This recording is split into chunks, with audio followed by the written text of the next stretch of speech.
and welcome back to Witness. The electronic and print media focused heavily on Cyclone Pet with constant alerts, marathon coverage and sometimes conflicting reports. In the aftermath of the cyclone, several questions are being raised about the media's coverage of the cyclone as it drew close to Pakistan and its constant coverage as the cyclone made its way along the coastline.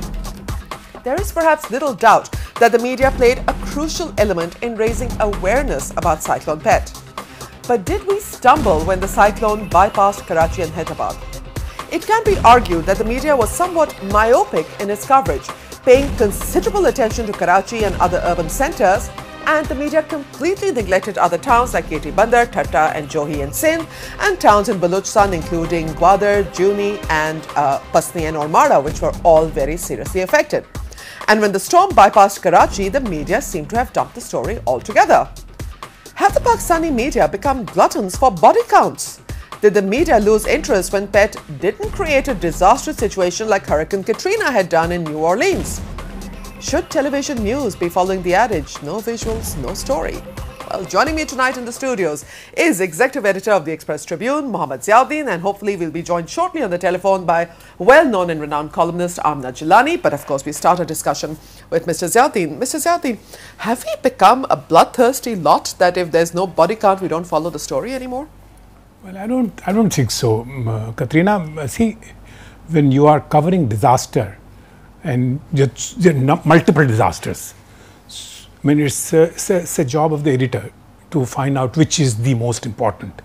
Like you would do it on the front pages of a newspaper. Absolutely. First lead, second lead, third lead. So that way, I think they did a very great job. Okay. In the sense that Karachi. But in the aftermath, because people are saying that, you know, when Karachi escaped the brunt of the cyclone, and the cyclone actually hit between KT Bandar and Thatta, or then the media lost interest and it was like, okay, no rain, no flooding, you know, let's pack up our cameras and our pens and papers and let's go home. No, I don't think so, because it was the question of logistics. You're focusing on Karachi and it bypassed. Right. And then it hit Thatta. So by the time they went to Thatta, it was mostly, even Thatta had been bypassed. Right. But then they focused on Hyderabad and Thatta again got focused, and Balochistan got focused. Now we are talking about Balochistan, and it is in focus, Balochistan. It is in focus. Of course, one of the very important points that I think we would like to raise over here is that the brunt of the storm happened at night. It really came well after sunset, and it went through Balochistan well after dark. Now, there is this old saying in television news, no visuals, no story. Or if you have great visuals, then you can come up with an even better story. Do you think that that's something that Pakistani journalists, television journalists are falling into that trap, that they didn't have the visuals at night?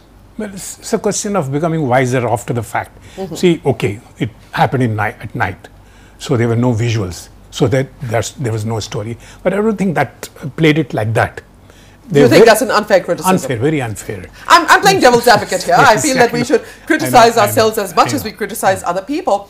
But of course, when we also look at the fact that there seems to be now that the impact of the cyclone has been really strong in the coastal towns of Balochistan and in very smaller areas like KT Bandar. On television, we know it was evacuated, and the media was told to evacuate as well. So obviously, the media has to be careful in these kind of coverage, but nobody's gone back to KT Bandar, nobody's gone to Ormara or Pasni for that matter.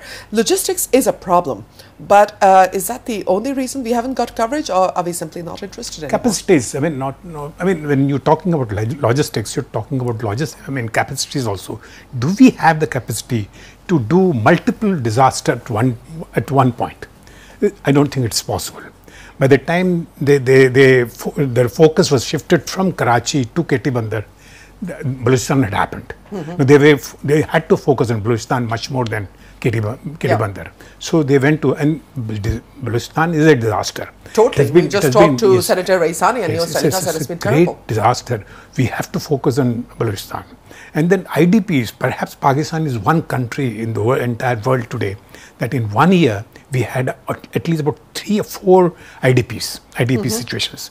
Either the war or Hunza. Or now this. So we have to be very careful on how we. I mean, again, it is because of the capacities, and then which is more important. Do you find that the governments, the federal and the provincial governments, are as sensitive to these issues as they should be? Well, the governments, it's more of a question of media leading the governments all the time. Okay. It happened during the earthquake of 2005. Absolutely. The media led the government. And again, disasters, governments normally do not respond or react to such disasters in the way they should. You know, disaster coverage, disaster, forcing the disaster and taking precautions. But Mr. Zauddin, we, for example, on the Hunza situation, General Farooq, who's at that time the head of the NDMA, he started talking about it in January. Yeah. And we really saw a very late response from the federal government as well as the media. Nobody really woke up to the crisis in Hunza until it became critical. Yes. Why is that happening? But it's still, the population were shifted. The population were looked after. They were looked after. That was government. Nobody else could have done that. Exactly. Nobody else can really do that.